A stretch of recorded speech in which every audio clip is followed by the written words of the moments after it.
Hello, my friends, and welcome back to Monster Monday. I am doing the last of Spooktacular October creatures, and this is a member of the undead that I've put off for quite a while, talking about doing something that is extremely powerful, extremely dangerous, extremely deadly, and certainly geared towards high-level adventures. But I have some ideas, as usual. I'm talking about the Lich.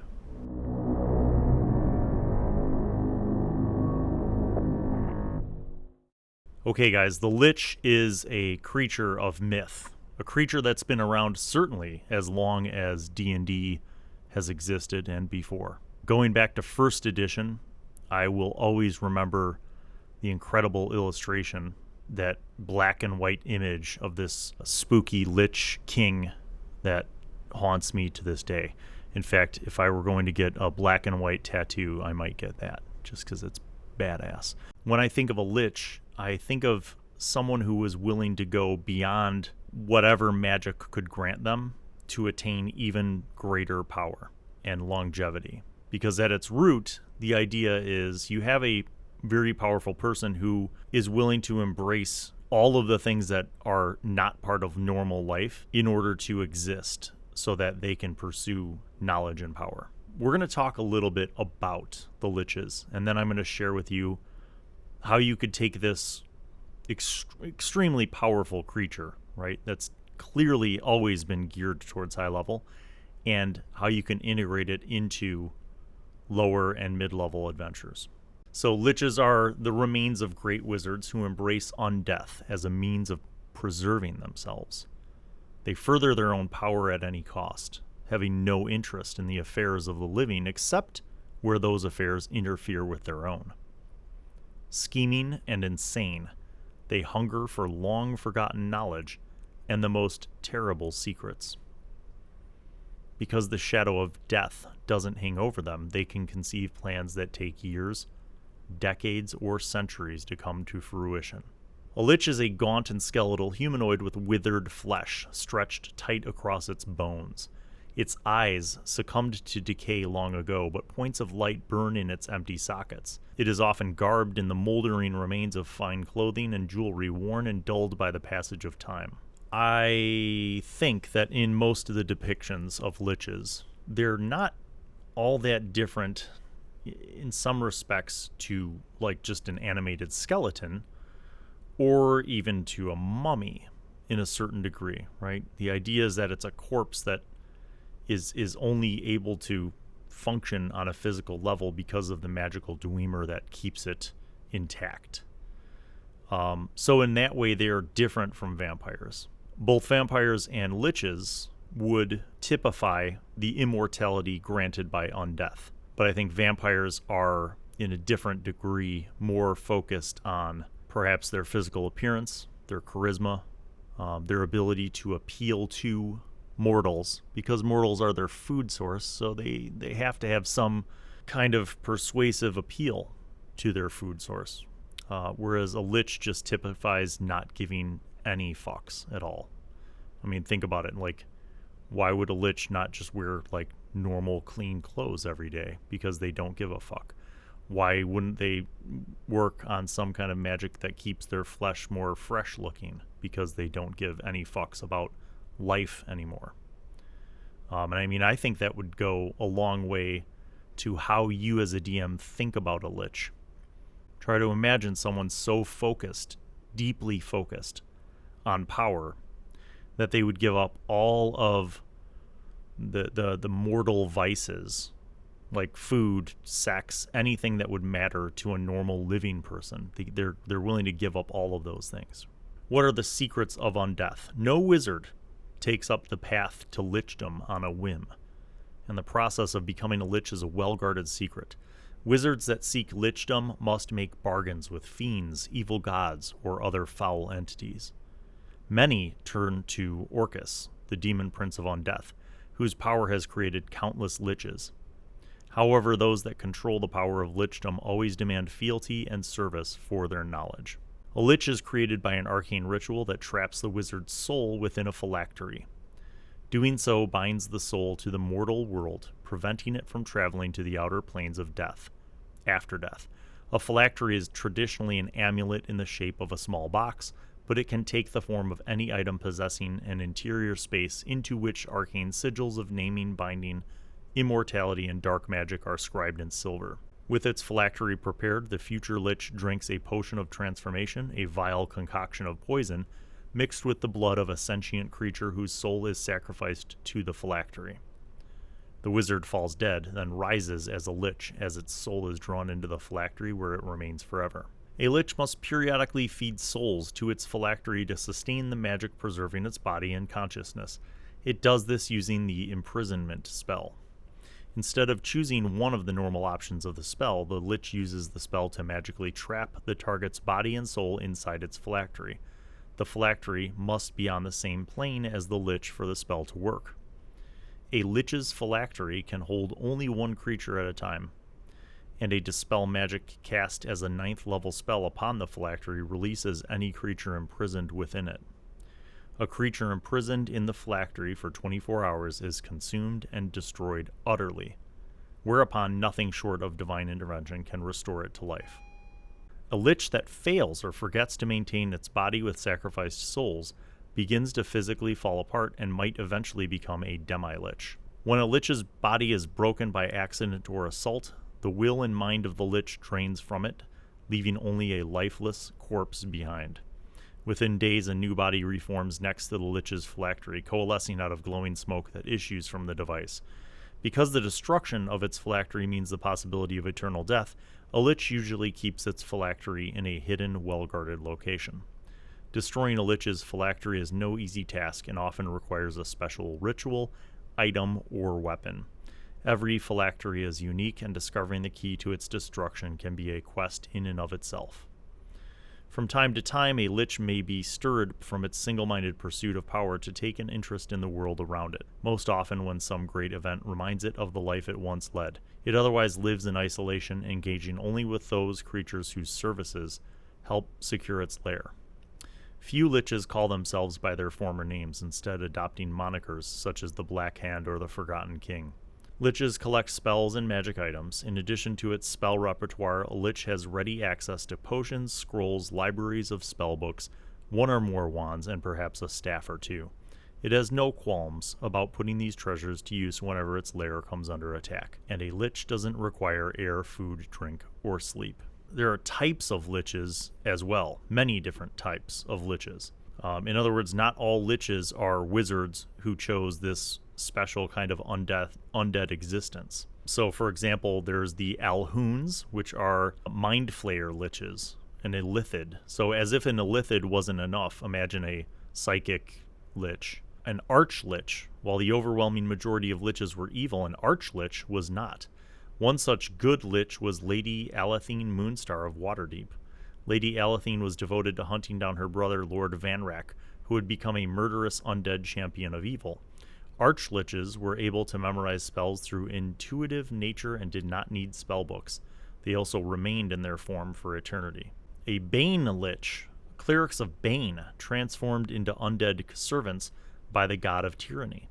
As Bane liches grew older, their powers increased as well until they were as powerful as any other lich. So there's an example of, instead of a wizard-based lich, there's a Bane lich, which is a cleric of Bane. An elven arch-lich was called a Baelnorn. They did not use phylacteries as their undeath was gifted to them by the Seldarine. Elven liches become undead to become backbones of their family. They were sources of magic, wise counsel, and guardianship. That's kind of creepy. And I don't know who came up with that, but I have to say that the idea of good liches is fundamentally kind of paradoxical. Anyone who's good, I don't feel like anyone who is good would choose permanent undeath as a means of immortality. Like, I would see them sooner lose their physical form and become, an avatar of a god or something like that. But like it would seem really at odds for a good-based, good-aligned creature or person to choose the undeath form of lichdom. All right, anyway, that's my opinion, and it's probably right. Demi-lich. This advanced form was achieved when a lich felt it could not learn any more in its present state and sought other avenues to attain knowledge. It might do so by using astral projection to travel to other planes of existence. And then, of course, there's the dreaded Dracolich. That was a dragon that achieved lichdom. This process required, it was discovered by Samaster, former chosen of Mystra. Notable liches. Larlock. Larlock was a Netherese lich and the former sorcerer king of Jixidur. Morik Stormhand, a vicious lich from Undermountain who felt unending hate towards Clangeddon Silverbeard. Zas Tam. Zas Tam, the infamous regent of Thay and the Zolkir of Necromancy. Valindra Shadowmantle, an elf lich and the overwizard of the host tower of the arcane.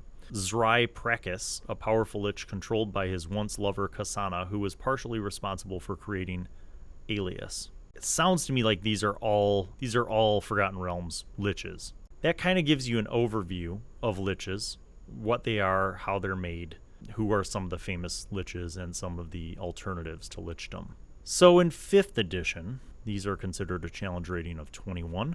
They have an armor class of 17. They have 18 D8 plus 54 hit points. It's not so much their physical form that you should concern yourself with, though. But, to be clear, they have damage resistance to cold, lightning, and necrotic damage. They have damage immunity to poison and any non-magical physical attacks. They have condition immunities to being charmed, exhausted, frightened, paralyzed, or poisoned. They have true sight to 120 feet. They speak a buttload of languages. They have legendary resistance 3 times a day. That means that if they fail a saving throw, they can just choose to succeed instead. They have rejuvenation.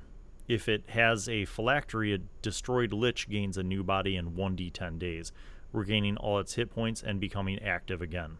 The new body appears within 5 feet of the phylactery. They have spellcasting as an 18th level spellcaster. Its spellcasting ability is intelligence. Spell save is DC 20 plus 12 to hit with spell attacks. The lich has the following wizard spells prepared, and then you can see it just has a whole crap ton of spells and slots for those spells. Just a lot. It has advantage on saving throws against any effect that turns undead. It has an action, it's a melee spell attack called Paralyzing Touch. It does 3d6 cold damage, and the target must succeed on a DC 18 con save or be paralyzed for 1 minute. Then, as if all of that wasn't enough, it had legendary actions, from which it can choose to use these below. It can cast a cantrip, it can do Paralyzing Touch, it can do Frightening Gaze, which is where it fixes its gaze on a creature. The target must succeed on a DC 18 Wisdom save or become frightened for a minute. It can also do Disrupt Life. Each non-undead creature within 20 feet of the lich must make a DC 18 con save or take 66 necrotic damage on a failed save or half as much on a successful one. That costs 3 of its legendary actions to use. And it regains their spent legendary actions at the start of each of its turns. Obviously, a lich is a high-level encounter, creature, adventure. How do we do this as a mid-level and low-level sort of things? Well, I think at its highest level, you have to really think about what is the motivation. What would have driven a powerful wizard or even a cleric, let's say, to become a lich? Remember what I said earlier. It's about power and time, right? The idea that it can extend its life, its longevity, its existence to buy itself plenty of time to learn more information and knowledge and lore and arcana and study more spells and develop more magic and hoard more magical items, whatever it might be. All of these things add up to its perception of power. And then it exercises that power. To what extent? Why? I like to think of motivation when I'm thinking about a monster. And I think for a lich, what does the lich do once it has the power? I mean, an 18th level spellcaster is pretty badass. So what does it do? What are its objectives? Now, I think if you look at some of the existing NPCs that are known in the realms, for example, a Zolkir of the Red Wizards of Thay, it attains the power, and then its goal is to continue to grow in power, but then also exercise that power to gain influence or to gain control over more regions, more people, more minions, more servants, right? So you gain power, and then to what end? To acquire more power. It's a cycle. Different forms of power, of course, I think are what make that kind of a little bit different. But let's create something of our own. As I was thinking about liches today, I realized that a lich starts off as a person. So let's rewind the clock. Let's say that you have a wizard, and that wizard's name is Terry. The wizard Terry has sought power and knowledge. Since Terry's earliest memories, they have desired to be wise and knowledgeable and educated and informed. They desire to know all of the secrets that they can know. And the wizard Terry goes on many adventures with their adventuring party, and they survive many deadly encounters. They acquire spells and knowledge, and they take sabbaticals where they study at different, universities and wizardry schools, and they live their life fully, and they attain a certain age where many adventurers would retire and enjoy the wealth that they've gathered, or maybe spend some time volunteering as an instructor or something at one of the wizard schools.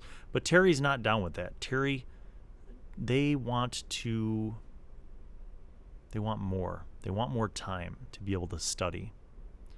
And this obsession with knowledge and power leads them to study the options. And they study all these different options for how to extend their lifespan. And unfortunately, they weren't born as an elf. They're not going to be living for 2,000 years. So Terry's really bummed because Terry's just a human, and Terry is realizing that, the clock's ticking. And in those moments of temptation, Terry comes across this one tempting thought. What if I sacrificed all of the physical joys in life to become a lich, and therefore extend the time that I have to pursue knowledge and to an infinite amount? And Terry thinks about their life and how, they never really settled down. They were always adventuring and studying magic. They never really settled down. They never had a spouse or kids. They never had a family. And they think about, they're old now, so their sex life is pretty limited, let's say. So what do they have to lose, really, in the end? And that's when Terry decided to become a lich. Now, that's still not an easy undertaking, right? Because there are things that must be, acquired. What is this story of Terry the Lich? What does this lead to? How do we integrate a lich into, non-high level adventures and campaigns? You do it in the same way that I just did. You make an NPC who's a wizard, who has all the interests, and who is maybe an ally that the party meets in one of their low-level adventures, that kind of comical NPC who nobody really takes seriously because they're a wizard and they're squishy.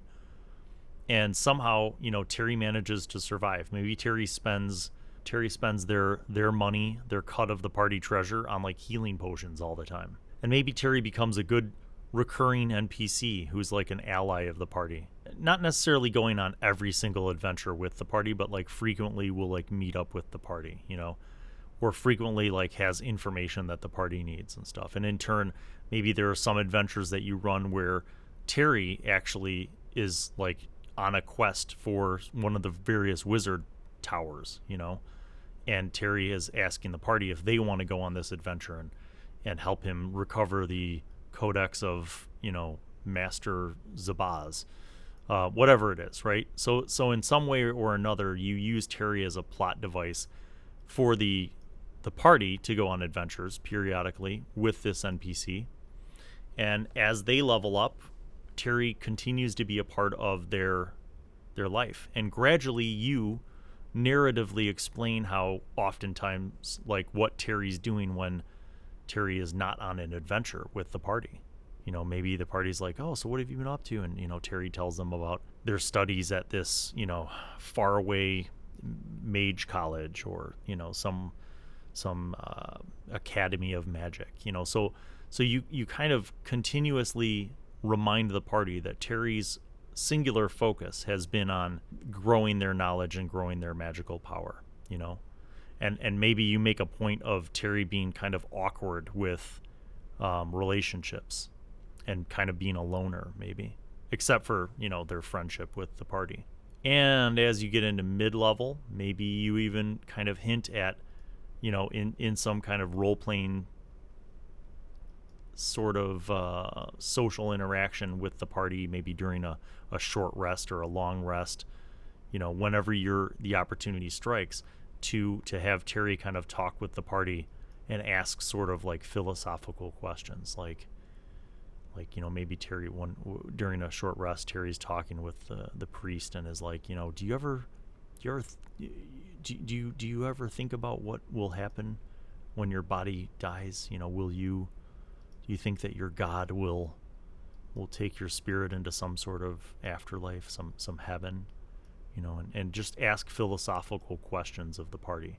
Now, if your party has a certain sense of empathy, or a certain sense of, with their role-playing, a sense of engagement with NPCs like this, they may, in fact, engage Terry in similar questions. Well, Terry, what do you think? What do you see yourself doing when you retire? And that's an opportunity for you to kind of already have this planned out, obviously, but you think about Terry's response and you say, I don't know. I've never really thought about retiring. I don't have a family. I don't have a home. I don't really have any desire for any of those things. I don't want to just settle down and look out the window of a tower at the end of my days. I want more out of this life, and kind of hint at those things. This is definitely playing the long game. Do you know what I mean? Like, this is, you're creating a character, in effect, who's part of the party, an NPC who's kind of part of a party. Now, maybe when you get to that third, like levels 10 through 15, maybe Terry has established like a cool, base camp, like a cool wizard tower, and he invites the party to his wizard tower and stuff, and he kind of brags about like the different defenses that he has, and he's testing out these different things, and it's a really cool place, and that's kind of foreshadowing what he's building. Of course, this wouldn't be the same place where he hides his phylactery, right? This would be before he becomes a lich. And then at high level, sometime after level 15, maybe Terry, and by the way, if your party isn't going to make it this far, you can advance Terry's powers before the party gets this high up. But the point is that at some point, their interactions with Terry become fewer and fewer. And eventually it gets to the point where Terry's not around at all. Now, again, a party that is aware and alert to your narrative style, they might start to wonder what's going on with Terry. They might go back to Terry's tower that he invited them to a few years ago and find that it's kind of abandoned and cleaned out. And maybe you have some clues in that tower, some sketches of another keep, and some notes about traps, and some notes about different locations of resources. And maybe that's enough for them, those clues, to figure out where Terry's new tower is, right? And then they pursue that, and then they find that Terry is in fact not Terry anymore, but Terry has become this legendary, kind of epic lich. Now, what if they're not clued into this? What if they don't follow the breadcrumbs that you lay out, and you just have a party of dummies? That's fine, because remember that a lich acquires power, physical power, as well as knowledge, right? So there are a number of ways that you could hook the party in. Number one, the easiest and kind of dumbest, maybe laziest way, is to just have operatives of the lich try to steal something special, magic or non-magic, from the party that the lich needs or wants Number 2, you have an operative of the Lich who appears as just like a normal mortal, right?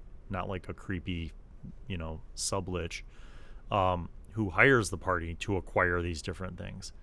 And this wealthy, client hires the party to keep acquiring these slightly dangerous ingredients for different things that the Lich needs for different rituals and different spells. Or maybe the client is hiring them to infiltrate and steal things from enemy factions, from factions that are enemies of the Lich. And of course, like, the client is not going to ever reveal that he is the middleman for this Lich. And the client will also not reveal who his client is. And the middleman won't reveal who his client is. So the party may continue to work unknowingly for a Lich, which is great. And then when they figure that out, maybe they want to find out who the Lich is. Or maybe after a certain number of missions, you introduce the party. The middleman says that, my client would like to thank you personally for your recent work, and has invited you to one of his homes, obviously. So that's where maybe they meet the Lich, and they find out that Lich bears a resemblance to, or maybe he doesn't even bear a resemblance to Terry anymore because his body is so decayed. But maybe there's something else. Maybe there's like a rare hallway in the keep where there's like some paintings, and like the party finds like a painting of themselves when they were younger with Terry in it, and they're like, what is this Lich doing with, or something else, some little subtleties. But there are a lot of different hooks, ways that you can get the party to go there. But I think this idea that the Lich is someone that they knew, someone that they worked with, someone that they adventured with and suffered and traveled with and celebrated with, makes the Lich more meaningful. Now, my last kind of, variation on this theme is, what if the Lich is not an NPC? What if it's a member of the party? How do you do that? Well, I would say, first of all, it has to be with a group that you are extremely comfortable with, right? This would be a group that you are friends with. Number 1. Number 2, the player who is playing the wizard has to be down with this idea. It's not something you want to just force upon them, right? And it's something that you would discuss with them out of game, to see if they're cool with that, without necessarily revealing that it would be related to being a Lich. But like, maybe out of game, you go up to your friend, and you say, hey, Jim, what would you think if I had a story arc where your character kind of had to make some crucial choices about life and death that could lead to power, but it might also lead to your character being a very different person when the process is done, aka Anakin Skywalker to Darth Vader kind of level. And if they're like, oh, you mean like becoming a Lich or a vampire or a mummy? Be like, yeah, something like that. I don't want to get specific yet, but like, are you open to that being a possible thing? And if they are, they could become the person. They could still be working for, the whole party could be working for a client who is another kind of Lich, a powerful Lich. And then your player, who is a wizard who wants to become powerful, eventually works their way up to the point where they are basically training to become the next Lich that will take over for the old Lich. But there will be, of course, great sacrifices that must be made in order to do that. Do I recommend that you have the wizard who wants to be a Lich like totally screw over the rest of the party? No, that's not. That will never end up well. No one will be happy with that, especially if you've played in a campaign for dozens of sessions and you've worked a character up to high level. You don't want a member of your own party betraying you. That would suck. Think about this. How many times have you tempted characters in a game, or you yourself as a player in a game had your character tempted by extreme power, and you made a choice that wasn't necessarily the most morally sound choice, but you made that choice because it was going to put your character up into a stratosphere of power that you had not yet imagined. whether that's selling your soul to a devil or, destroying your soul and putting it into a phylactery, whatever that choice might be. I like to ponder these things, and I'll be honest with you, in my decades of playing D&D, I haven't really used liches as a primary big bad end guy or even a major plot device. I haven't used liches significantly, but I will say that I have used them. Where have you used them, Bill? Who's a lich in your games? Well, I'm not going to reveal that, but I'm sure that if you've watched my shows and you know the lore of my original world, you might have some guesses. But that's it. That's it for this epically, ridiculously long Monster Monday on liches. I put this off for quite a while because it's, a lich is a serious big bad end guy, not to be taken lightly. So I hope you gained something from this, whether that is profound or even if you just shared in a few laughs or thought about something that you encountered when you've been playing, or as a DM if you've run a lich. And certainly I invite you to comment below and share those stories. I always like to read them. But regardless of whether you use any of this or not, just bear in mind that I think a lot of these principles about how to think about a monster or a bad guy and to come up with a bit of a backstory to kind of enhance their existence and make it seem more natural and organic to a campaign.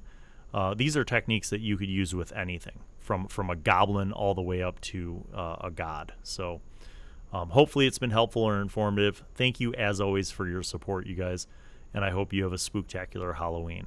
Happy gaming.